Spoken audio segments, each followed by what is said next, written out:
চরমোনাই বুঝে ওঠার আগেই জামাতের ফাঁদে পড়ল। শায়েখে চরমোনাই এখন জামাতের কাছে অনুনয় বিনয় করতে বাধ্য হচ্ছেন। জামাতের অসাধারণ রাজনীতিটা একটু দেখেন।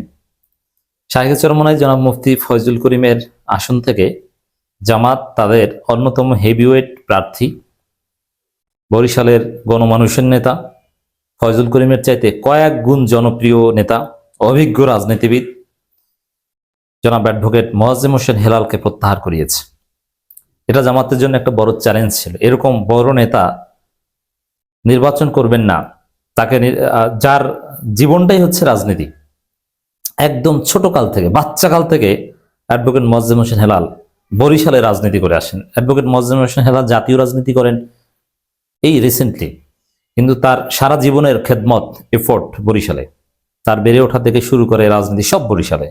তার মতো একজন নেতাকে জামাত প্রত্যাহার করে নিয়েছে, এটা ছোটখাটো কোনো রাজনীতি নয়। এর পেছনে অনেক কারণ আছে, অনেক ব্যাখ্যা আছে, সেটা আমি আলোচনা করেছি। এটা ইউনুসের মেটিকুলাস ডিজাইনের অংশ হতে পারে, একটা সাসপেকশন বা পারসেপশন আছে, that's different discussion. But just Jamaat Charmonai রিলেশনসের ক্ষেত্রে যদি বিষয়টা দেখেন, ইটস ভেরি ইন্টারেস্টিং।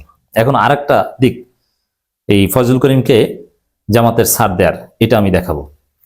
দর্শক এখানে দেখেন, জামাত ফয়জুল করিমকে ছাড় দেওয়ার 2 দিন আগেও জামাতকে মোনাফেক বলে গালি দিয়েছেন জনাব মুফতি ফয়জুল করিম শায়েখে চরমোনাই, যার ফলে জামাতের লোকজন অনেকেই বলছে যে তাকে ভোট দিতে রাজি না। এখন ফয়জুল করিম নির্বাচন করছেন, এটা তো সত্য, জামাতের প্রার্থী নাই। জামাত প্রার্থীতে প্রত্যাহার করে একটা নজির স্থাপন করেছেন উদারতার, ছাড়ের এবং অন্য দলকে বা পুরনো মিত্রকে সম্মানের একটা নজির স্থাপন করেছে। তো এই জায়গায় জামাত প্রশংসায় ভাসছে যে তাও এখানে অন্য ছোটখাটো কোনো প্রার্থী হলে, যেমন যদি বরিশাল 6 হতো, এটা আমি অবাক হতাম না। কারণ বরিশাল 6-এর যিনি প্রার্থী তিনি নতুন, তিনি জামাতের জেলা সেক্রেটারি, জাতীয়ভাবে ওইভাবে পরিচিত না, অথবা তার নির্বাচনের অভিজ্ঞতাও নেই, অতএব তাকে সরাতে পারে। কিন্তু মোয়াজ্জেম হোসেন হেলাল সারা বাংলাদেশে জামাতের 10 জনের একজন, তিনি নির্বাচন করবেন এবং তার জীবনটাই এই নির্বাচন, রাজনীতি, একামতে দিন, ইসলামী আন্দোলন, এগুলো নিয়ে, এবং বরিশালের প্রতিষ্ঠিত সন্তান। অতএব it's very tough, it was very tough for Jamaat, but Jamaat did that. এই জায়গায়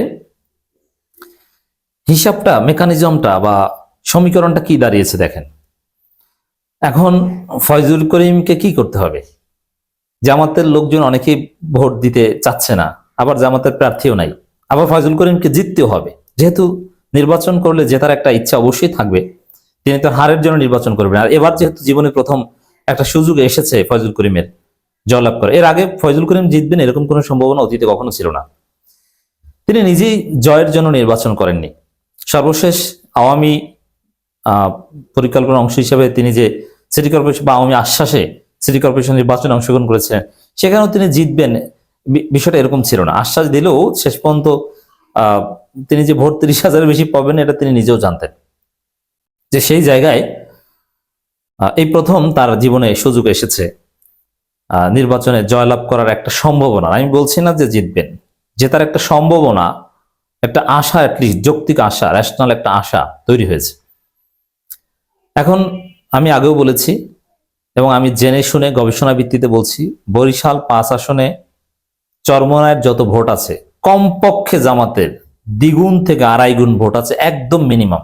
আমি বুকে হাত দিয়ে, দায়িত্ব নিয়ে, চ্যালেঞ্জ দিয়ে বলতে পারি, চরমোনাইয়ের যদি 40,000 ভোট থাকে, জামাতের মিনিমাম 1,20,000 ভোট আছে বরিশালে, একটু কম বেশি হতে পারে কমপক্ষে।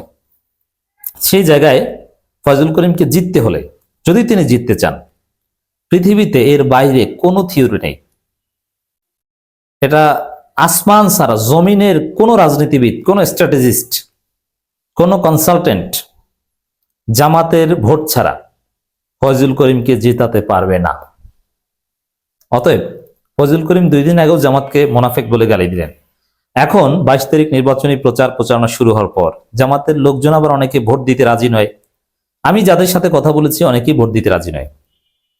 এখন জামাতের দায়িত্বশীলদের কাছে জিজ্ঞেস করলে তারা বলেন সাংগঠনিক সিদ্ধান্ত, ভোট দিতে হবে, ফয়জুল করিমকে দিবে না। এই সাংগঠনিক সিদ্ধান্ত কয়জন মানবে? বরিশাল 5 আসনে জামাতের 1,20,000 ভোট থাকলে জামাতের সাংগঠনিক সিদ্ধান্ত বুকে পাথর চাপা দিয়ে হলো মানবে সর্বোচ্চ 1,000 থেকে 1,500 রোকন এবং কর্মী।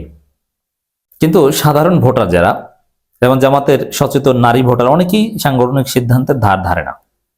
সাপোজ আমি নিজে দাঁড়িপাল্লায় ভোট দিব, এটা আমি স্পষ্টভাবে বলি। আমি নিজেকে কোনো দলের নেতা বা কর্মী দাবি করি না, কিন্তু দাঁড়িপাল্লার পক্ষে দাঁড়িপাল্লায় ভোট দিব, দাঁড়িপাল্লায় ভোট চাই, এটা তো আমি গোপন করি না। It's my open strategy. আমি দাঁড়িপাল্লার পক্ষে open, but I am not interested to vote for Mufti Faizul Karim. জামাতের অধিকাংশ ভোটারদের মেন্টালিটি এটাই। এখন ফয়জুল করিমকে যদি জিততে হয় তাকে কি করতে হবে? তার অন্য কোনো অপশন নেই। এখানে জামাতের কাছে এসে, জামাত শিবিরের কাছে এসে তার যে জামাতকে যে গালাগালি, ওগুলোর জন্য অনুতপ্ত হয়ে ভুল স্বীকার করে ক্ষমা চেয়ে অনুনয় বিনয় করা ছাড়া ফয়জুল করিমের সামনে আর কোনো উপায় নেই, তিনি বাধ্য। এখন কি দাঁড়ালো? যে চরমোনাইয়ের যে রাজনীতি, যেটার ভিত্তি জামাত বিরোধিতা, ওইটা তো তারা করতে পারছে না।